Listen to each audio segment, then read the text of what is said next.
We still do 7 NUFC Matters show a week for free. But if you want to help support NUFC Matters, then there are a few ways of doing it. Hit the like button on each live broadcast and video. This helps the channel grow. Hit the subscribe button and select the all notifications bell so you don't miss a single show. If you want to help us financially, then you can join the channel using this button with the membership starting at $1.99 a month. Or you can drop us a donation in the chat using a super sticker. We're also looking for sponsors. If you'd like your brand advertised on the flyers for the show and featured during the ad break, then email john@nufcmatters.com to arrange today.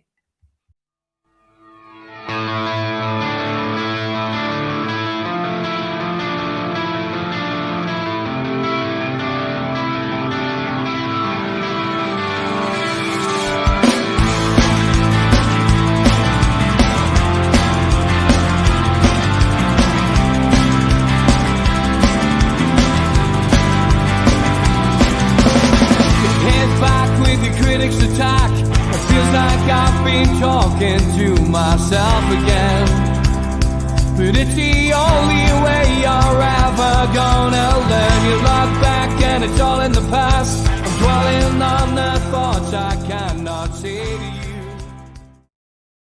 Hi, welcome along to NUFC Matters with me, Steve Wraith. It is the Ben Jacobs Show. Hi Ben, how are you? Very well. How are you doing, Steve? All good, mate. Good to see you. And first of all, I just want to talk to you about the Champions League exit and the Champions League campaign in general. What you felt that Newcastle learned from it, and the worthwhile experience for Newcastle moving forward. Should they be able to qualify for European competition again at the end of this season or maybe next season? But yeah, valuable lessons learned, I think, by Eddie Howe and the players. Yeah, I think it was a strange campaign in many ways because Newcastle entered and found themselves in a pot that was always going to give them, in likelihood, a difficult group. Over time, if/when they qualify for the Champions League, they'll find themselves in a higher pot, and that will lead to more chance of getting out of the group. And I'm not really sure how to analyze it because they're out of Europe and that wasn't the aim. And at times during the 6 games, it felt like they stood a very realistic chance of getting out the group, maybe even winning the group as well. So when I analyze it, I don't think the Milan game defined in the end whether or not Newcastle did or didn't go through, even though, of course, PSG drew. So if Newcastle had beaten Milan, then they'd be in the knockout stages. And by losing to Milan, they have no European football. So the swings were big in that game and dramatic. But I think that Newcastle didn't go through ultimately because of the away game at PSG. And they were so harshly done by that one decision probably is the difference and the wrong decision, in my opinion, between them going through or not. But then if you go before that game, there were also pros and cons. So the victory over PSG was phenomenal, and it should have set Newcastle up to at least finish second in the group, the home game at St James's Park. That's what Newcastle are capable of. But I thought that they were very naive in the games against Dortmund, and I thought that they were very passive in the opening game in the draw with Milan.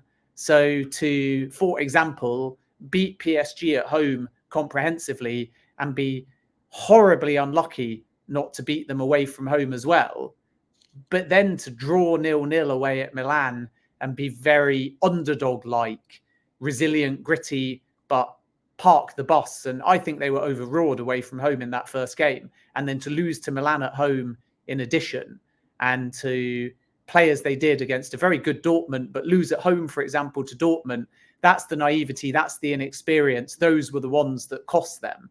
So I think on balance, there's positives, there's harshities, and there's naiveties that have all led to Newcastle not getting out the group. Of course, you could add injuries to that as well, and that's a factor too. But overall, I think that it's a learning curve for Newcastle. And as has always been the case, if they can qualify again for the Champions League, which is the priority, they'll come back stronger. No one was expecting Newcastle to go and win the Champions League this season, more important than going far in the Champions League is actually continually qualifying for the Champions League. So nobody wants this scenario because ultimately club fans want both. But if you had to pick between not making it out of the group and finishing again in a Champions League place, or getting out the group and getting to a semi-final or a final, but finishing 6th, 7th, 8th in the Premier League, it's obvious that strategically and financially speaking as well, the club want that consistency of qualifying for the Champions League. So hopefully what Newcastle now do is they use going out of the group as a motivation, and that makes them even more determined to make sure that they do finish in a Champions League spot come the end of this season. I mean, just moving away from Newcastle for a moment, but yeah, I've never found it fair that a team that crashes out of the Champions League goes into the Europa. Newcastle could have done that if they'd finished third, and it was in their hands until Milan got the second goal. But are you a fan of that? Because I always feel like that's rewarding a team for failure, but I also feel that it's punishing the teams that have got there under their own steam. And you've done so well to get there, but then lo and behold, the big guns are there at the later stage of the competition and potentially could, ruin your chance of winning a trophy. Yeah, I think that it's tweaked now slightly. So you have more throughout qualification and also now midway through the season, a playoff mentality. So a team in the Europa League can progress automatically, or alternatively can come up against a Champions League side that's fallen, and therefore it isn't as automatic or direct as it used to be. And the qualification is more convoluted as well. So that makes it a little bit more of a meritocracy compared to just catapulting Champions League sides that have fallen out of the Champions League into further European football. But of course, we shouldn't be naive about this. There's definitely a clear reason why it's done. And it's because the Europa League dines off having bigger, in inverted comma, teams falling. And you don't know, especially in a group of death like Newcastle's, who is going to finish in third place in the group.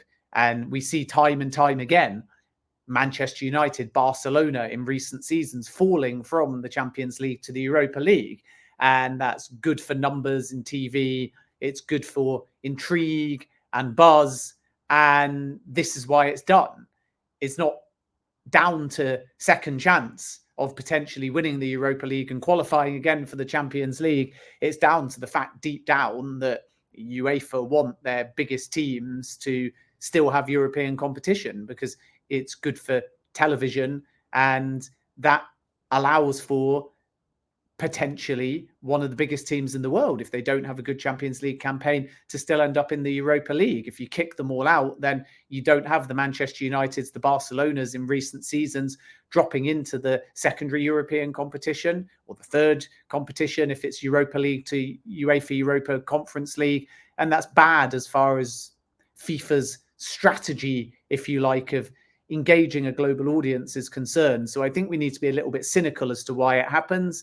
I'm not against it, but only because I'm aware from clubs how important the European income is. So if you just kick everyone out of Europe, if you don't succeed midway through the season, you deny those clubs potentially a string of other games. And that's income, television income, prize money, match day revenue as well. And because of football and where it's at, a lot of clubs need that money and security and guarantee. So it can help clubs be more sustainable because you start to understand that come what may, if you're a big club, you might get European football most seasons into March, into April, into May and June if you end up winning something. And that can help financially. But I suppose, yeah, if we look at it in purest football terms, it does seem a little bit unfair. It does seem like it's a free pass to have a second opportunity. But I really do think it's down to the fact just that UEFA want that safety net to make sure that the bigger clubs are still on TV and playing some form of European football for as long as possible. Mm. Just want to talk to you a little bit about injuries. You mentioned injuries with Newcastle United, hampering their progress potentially in the Champions League is part of the problem. But injuries across the board, Manchester United, hampered by 13, 14 first-team players being out. Middlesbrough in the Championship also having their problems with injuries. Fulham, as well. There's lots of teams seeming to be missing key players. And I know this is part of the game, but we seem to be having more. Do you think any of this is down to the rule changes we saw at the start of the season, extra time being played in matches and stuff? Or is it just simply bad luck on behalf of those teams that seem to be suffering? I think it's a mixture, really. Congested fixture calendar. Yes, games are technically longer, but actually it's more a policing of time than more match action. So I think if you look at the match action, it will still be about the same. It's just the fact that substitutions happening are being policed to add that extra 30 seconds. So yes, technically games are longer, but I don't think there's a significant difference in the match action part. And even if there is, you're still only talking about 10 minutes, let's say 15 minutes at a extreme. And if that is the case, how many of these players are really touching the ball so significantly more in those 15 minutes that they're pulling up, they're getting injured? And these injuries are happening as much in the 10th minute of the game as the 95th minute of a match. It's not like only injuries are coming in the last 10 minutes of a game because players are tired. So I don't think the time has got a massive amount to do with it. I think it's just modern football, congested fixture calendar, the fact that we've gone Winter World Cup, back half of the season was busy as a result, and then the new season comes along, and again it's games, because we're heading into a year where there's a Euros. We've had lots of international breaks, too many, in my opinion, and players are getting tired. And then, of course, you add to that the normal bad luck element. Games are competitive. You can always just get a knock that isn't anything to do with you playing too often. It's just being hit at a point when, unfortunately, you land awkwardly. Look at Nick Pope. That wasn't an injury that was down to fatigue or playing too often. He dislocates his shoulder. Unfortunately, it's severe enough that he's going to be out for quite some time. And that's just unfortunate. There's not much you can really do about that. And as you say, it's not just Newcastle, it's all manner of teams. Manchester United, Chelsea, for example, have got a long injury list as well. And I think modern football is just in a position now where we need to think long and hard about preventing injuries, not just treating injuries. In basketball, there's clear minutes management. And you know in advance that if you've got a double header, may only play one of those games. And I think in football, there's a feeling of if your best player's fit, 9 times out of 10, if it's a big game, they'll play. But maybe clubs have to think more about being quite rigid with minutes. And if the science says that after a player plays 45 games a season, the chances of them picking up an injury in that calendar year, if they're playing 55 games, or if they're playing more than 2 games within a 7-day period, are so significantly higher that even if they appear as fit as a fiddle, it's just not worth it. So then you're letting the science and the medical staff take away the selection headache and saying the player is just not eligible, in the same way that under concussion protocol, you're taking the player out the game if they fail the concussion tests. You may have to say it's just too risky, you even trying to play this game, even if you feel perfect. But there's always going to be the pressure of needing to win, of wanting your best players. And my worry is if the injuries are all happening now, in the back half of the season, there's going to be even more. Because if you are going to take that risk, if you are going to make a player play 3 games in a week, it's going to be at the back end of the season when the fixtures are even more significant. So the calendar's only going to get busier. We've got an expanded Club World Cup. We've got an expanded World Cup. We're heading into a Euros. So for a lot of European players, they're going to get an extremely busy festive period. They're going to get a business end of the season where they want to play in all these meaningful games. They're going to go straight into a Euros, and then the season's going to come around again, and there's no respite. So I do worry. I think with Newcastle specifically, there are a few key players at least quite close to a return now. Sven Botman, Harvey Barnes, Joe Willock, luckily all coming back into the fold and getting their match fitness back.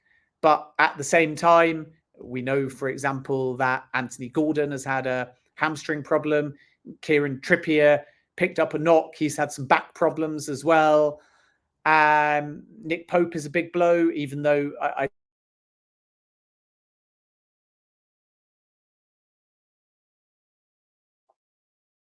Oh, unfortunately, we seem to have lost Ben. He is in a foreign country. So what we will do is we will play the ads. A big thanks to all our sponsors. Skips and Bins. Telephone 0800 25 45 25 3. Email inquiries at skipsandbins.com. Website skipsandbins.com. Easy contract free and pay-as-you-go waste collection. Thanks again to Mr. Vicky's Sauces, handmade in Cumbria. If you'd like to order some, then give them a call on 01768 210 102.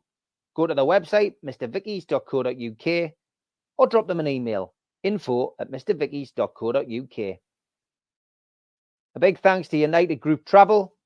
They're a family firm based in Morpeth with pickups throughout the Northeast. No strangers on our tours, just people you haven't met yet. They've got a presence on Facebook and a website, unitedgrouptravel.com. If you want to make a booking, give them a call on 01670 632 460 or mobiles 0791 666 4174 0795 71 41654. Thanks to Darren Baldwin Funerals, independent funeral directors. Let us look after you in your time of need. They're based on Old Durham Road in Gateshead, and you can contact them at their website, darrenbaldwinfunerals.co.uk. Email Darren at darrenbaldwinfunerals.co.uk, or give them a call, 0191 478 2730. A big thanks to Media Arts for all the help with the technical side of things. And a big thanks to New Workwear. You can find them at newworkwear.com. If you want to help the channel, hit the thumb up to subscribe, hit the subscribe button, and share to your other social media. You can also pay a one-off fee of £25 to get a scarf, a cup, a pen, and a membership card. Go to the website, nufcmatters.com, and click membership, or put your smartphone over this QR code. We also support the food bank on this channel. If you want to make some donations virtually, go to nufcfansfoodbank.co.uk and make a donation today. We're also a podcast on Spotify, iTunes, and other podcast providers. Just search NUFC Matters. I'm also a part of the Northeast Footy Brekkie Show. You can listen to that Monday to Friday, 7 till 9 at thetuneuk.com.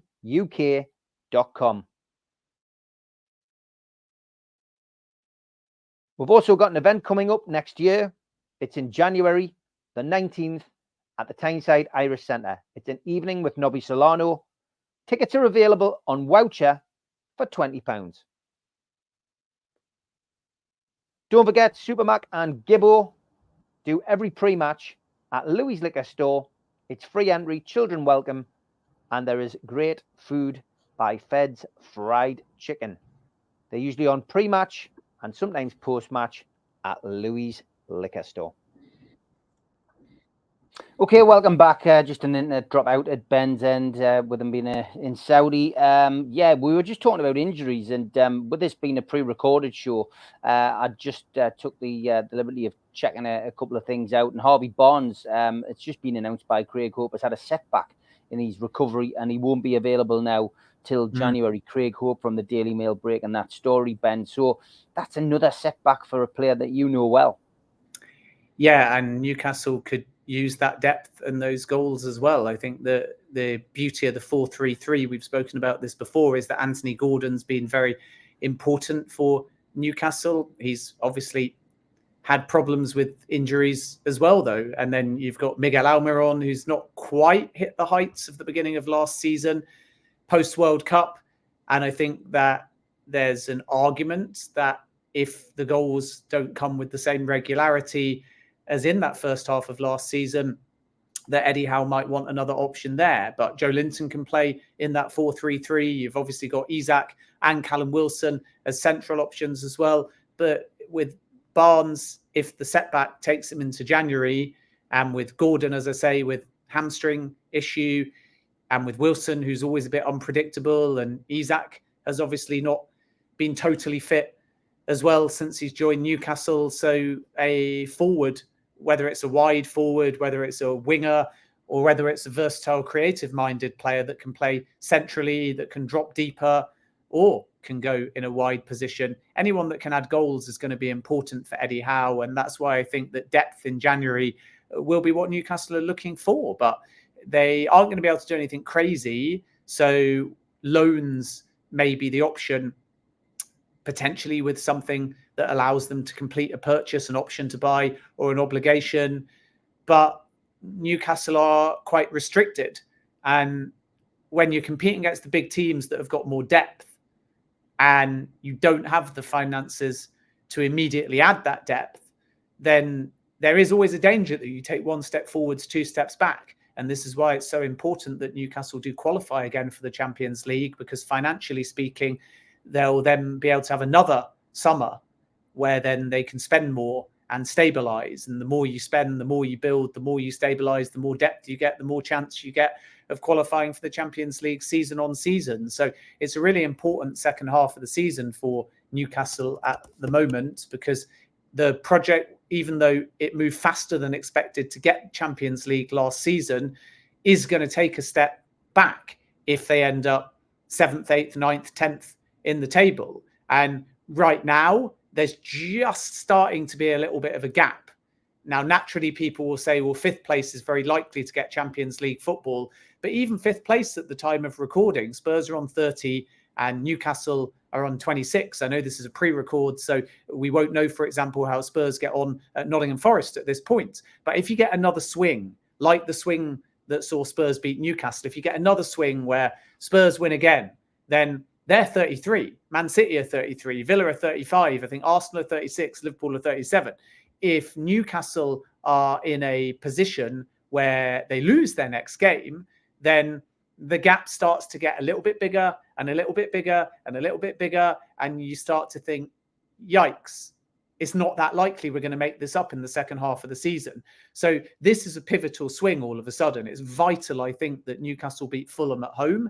It's really important suddenly, because they're out of Europe, that they go away at Chelsea and try and stay in the EFL Cup. That will calm things. That will put them in a semi-final. And this is like such an important run between now and Boxing Day, because Newcastle have got, even with the injuries, even with teams that may spend more in January, before that window even opens, they've got such a key period, because, as I say, it's Fulham at home. They need to win that game. But Fulham are scoring goals and in good form. Away at Luton, they should win that game on paper. Home to Nottingham Forest, they should win that game on paper.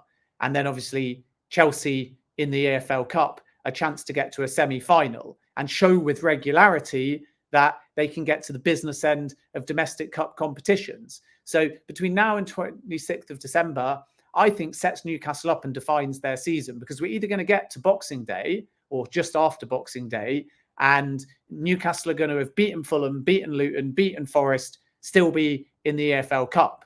Or they're going to have done a win-lose draw in the league or something like that and potentially gone out of the EFL Cup. And then heading into that away game on January the 1st against Liverpool, it's going to feel like they're playing potentially the league leaders. They're not the favourites. They're 7, 8, 9, 10 points off top 4 or top 5, and they're out of the League Cup. And that, I think, is when the fan base are going to start wondering, where are we heading? Are we just mid-table mediocrity? Have other sides moved ahead of us? And at that point, the window opens and Newcastle can't really spend. So to calm things, I think this period right now, Fulham, Chelsea in the Cup, Luton away, home to Forest, is really going to be season defining for Newcastle United. Yeah, and there's no doubt about it. Big set of fixtures coming up for Newcastle as well. You know, the festive period, despite us going out of the Champions League, Newcastle have got the fixtures such as Chelsea away, obviously Tuesday night in the Carabao Cup. They've got Luton, as you've already mentioned, Nottingham Forest on Boxing Day. They've got Liverpool away on New Year's Day, Sunderland in the Cup on the 6th of January away, and then Manchester City, followed by Aston Villa, home and away. Some cracking fixtures, but coming thick and fast and furious with Newcastle struggling as it is for personnel. The FA Cup game, Ben, great that, isn't it? Great for the area. Easy win for Newcastle as well. So great game and through to the 4th round of the FA Cup. No, I mean, it's away, obviously, at Sunderland. It's a great game for the area. And it will be anything but routine. So jokes aside, it's another pressure game. I think it's a great game for the fans, but I actually don't think it's a great game for Eddie Howe in a weird way. I mean, Sunderland are doing pretty good in the Championship. They're in the playoffs at the time of recording. It's the kind of league, of course, where if they lose at the weekend, they'll probably drop down to about 10th or 11th. And if they win, they'll find themselves 4th or 5th in the table. So it's fine margins, but they're doing pretty well, Sunderland. I'd love to see them back up in the Premier League. I think a lot of Newcastle fans want these derbies despite the rivalry, because as you say, they're great games for the regions. So I think it'll be a cracking game. But the only person that probably doesn't want the game, even though in the build-up he'll say he wants the game, is Eddie Howe. I think privately Howe thinks this is the worst possible game. Away at Sunderland in a derby, he can't win because January the 1st, it's away at Liverpool. You got to play your strongest team. FA Cup 3rd round, where traditionally you chop and change, but you're away at Sunderland. You can't lose that derby. You got to play your strongest team. Straight after that FA Cup, even though I think there's like a 7-day break, it's home to Manchester City. Got to play your strongest team. January the 30th, away at Villa. Got to play your strongest team. So it's the worst imaginable January for Eddie Howe, because every single one of those games in January is absolutely massive. And especially if Howe doesn't get the points that I've just outlined before January the 1st, if Newcastle lose away at Liverpool, they're not the favourites in that game. If they don't win the derby, if they don't beat Man City, they're not the favourites in that game. And if they don't beat Aston Villa, who they thrashed on the opening game of the season, then by February the 3rd, home to Luton, there's genuine pressure on Eddie Howe. So it is such a pivotal time. And I think that because of the volume of fixtures over the festive period, the players, I think, will relish that derby. The fans will relish that derby. The wider media will relish that derby. The football purist will relish that derby. It's fantastic for the area. It's great for Sunderland. But it's not an easy game for Newcastle. And I think if Eddie Howe, hand on heart, was honest, I think he would like a home non-league draw in the FA Cup 3rd round to progress, where he could chop and change and give some of his players a rest. Yeah. Does this put Eddie Howe under pressure? We've seen reports on social media that, there's potential for a managerial change if things didn't go well for Newcastle. I mean, it's obvious that, isn't it? But I mean, I think he's earned a period of grace, Ben. I think, with the way that he's performed over the last 2 years, I think he's, if everything went pear-shaped and we lost ground in the Premiership, finished outside the European places, and didn't progress or and win a cup this season, I think Eddie Howe would be given a chance. I don't think the owners would get rid of him that quickly. Yes, people would be disappointed, but there would be an emphasis on succeeding next year. Everybody knows that any team that goes into European competition in the first year, there's a drop off in the league. What's your thoughts on this? And I mean, the horrendous injury list is not something that you can lay at Eddie Howe's door. He can only work with what he's got, and we're still hampered by FFP. So, what's your views on Eddie Howe's position if we do have a bad Christmas and a bad January? Well, it's a test of the ownership, particularly I would have thought the PIF side, and how cutthroat they are. They've never had this challenge. They've had the opposite challenge where Newcastle were doom and gloom, and finally the takeover went through, and Howe lifted everything, and he got Newcastle out of trouble, and then immediately the following season got them into Champions League. So they've never had this step back. They've had to dice with relegation, and then they've jumped so fast to Champions League football that they've never been in a position where Howe's future has been discussed, considered, questioned. And naturally, if you're judging Newcastle United not by Villa standards, Brighton standards, Tottenham standards either, if you're saying Newcastle United expect Champions League football, then they're a little bit off it.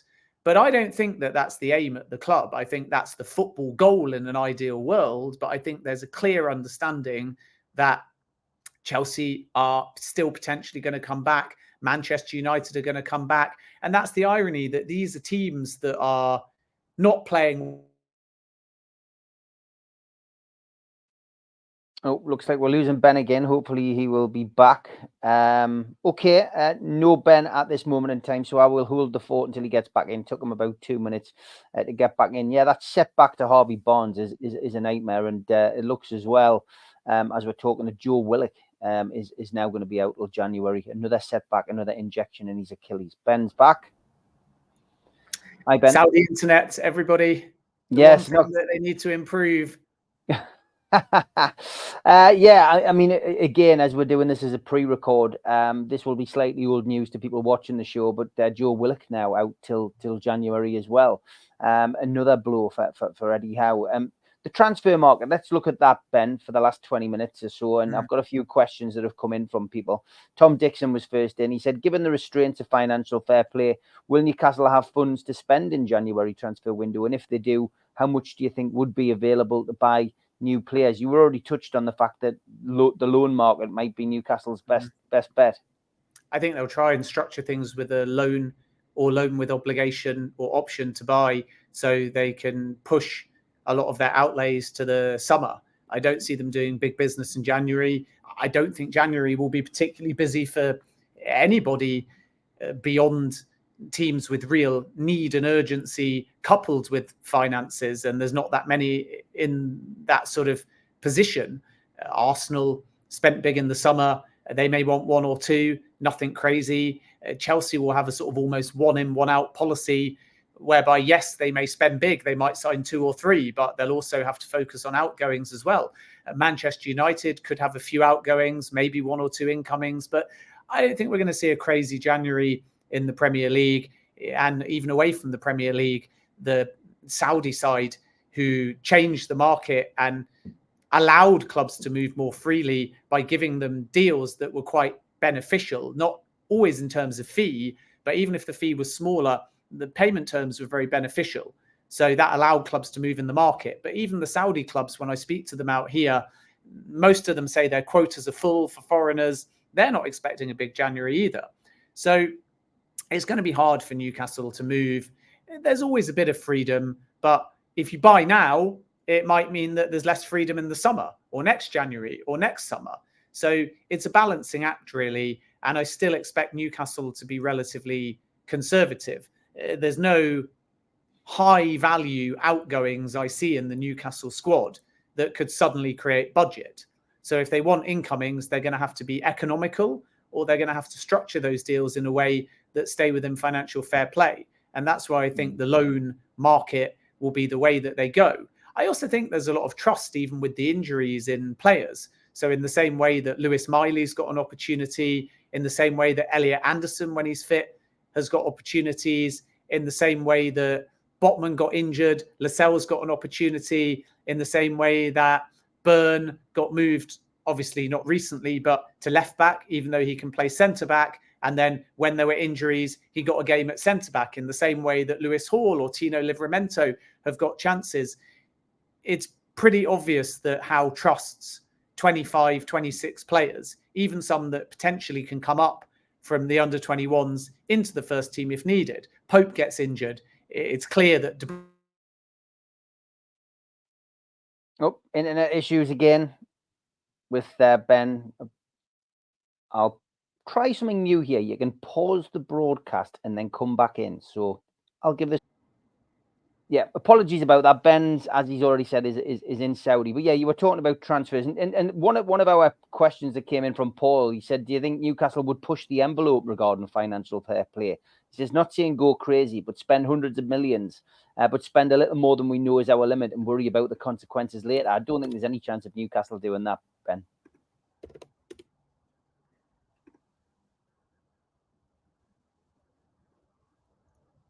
Did you get that, Ben? No, it cut off. Hang on one sec. What I'm going to do is I'm going to unplug the hard wire, which is supposed to be the quick internet, and I'm going to switch to Wi-Fi and see whether that gives us the next 15 minutes at least. Okay, apologies for that. A couple of internet issues, so we paused the broadcast. We're back again now. So Ben, yeah, the transfer situation in Newcastle is going to be key with the news that obviously Willock and Barnes are both going to be longer term than we expected. Another question that came in from Kurt Warburton was, do we need a number 9? I mean, it looks like we need more than a number 9 going into January. They need goals, that's for sure. But in some games, they score so freely that you think what they have is fine. And in that 4-3-3, Isak, Wilson, if they're there and fit, then if a number 9 comes in, what kind of game time are they going to get? And that will be a consideration for a player. And if you're going to bring in a number 9, a young number 9 doesn't help because it doesn't fix a short-term problem. And an older number 9 wants game time. So it's kind of catch-22, in my opinion, because Isak and Wilson, if fit and playing, are your number 9. And then other goals, Gordon, if fit, can chip in. Barnes, when fit, but it's January now, we understand. He got double figures in the Premier League last season for Leicester. He can chip in. Joe Linton can play in the front 3. Miguel Almiron was scoring every single game in the first half of last season. So on paper, there's goals. So I think the answer to whether Newcastle need a number 9 is whether they have the finances, the squad dynamic, and the squad space to find the right fit, and whether that number 9 is really going to do anything now. And to do something now, you need to be a bit more established than maybe some of the names that they're looking at. I think Gerassi is a very interesting target because he is someone that's scoring goals at the moment and could drop straight into the Premier League. But I'm told he won't move mid-season. And if he did be tempted, he would want to know that, again, the game time would be regular. So Newcastle's a strange one because when everyone's fit, I still argue the starting 11 takes care of itself. And we spoke about this off-season, how there are a few areas that maybe you want to strengthen: left back and creative-minded midfielder. And they brought in Barnes, they brought in Lewis Hall, they brought in Tino Livramento, job done. So it's quite difficult because where is the scope for improvement? You bring in a goalkeeper if that was the choice, but when Pope comes, he's playing. You bring in a right back, and when Trippier's fit, he's playing, which means that Livramento needs to switch sides, or Trippier needs to switch sides, or no one's getting a game time at right back other than Trippier. Botman walks into that side, and as a result, it's very difficult for any new centre-back to come in and fight for a spot. I know that ultimately Lascelles, Cher, they could eventually be replaced, but plenty of centre-backs when everyone's fit.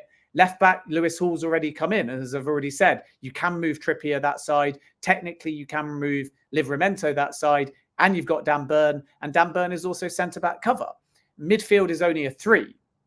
So there's a lot of players that can drop even from a front 3 back into midfield. Joe Linton's a good example. He can play in the midfield 3 or the front 3. You've got ultimately Lewis Miley, Elliot Anderson, Sean Longstaff, who's been so important for Newcastle. You've got Bruno Guimaraes.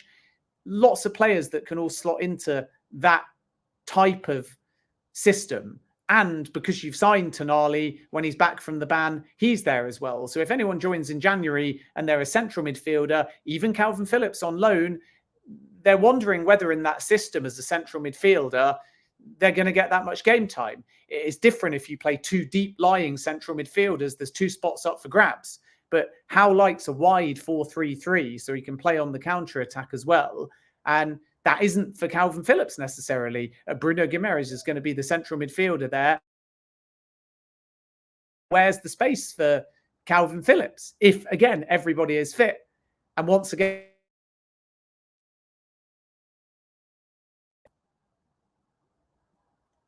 We've still got you, Ben. Did it drop? We've still got you, yeah. Calvin Phillips you were talking about, and obviously potentially would he be any good for Newcastle?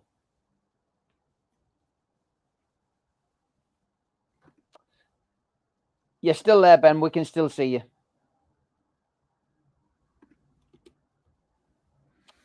Unfortunately, it doesn't seem like Ben can see us.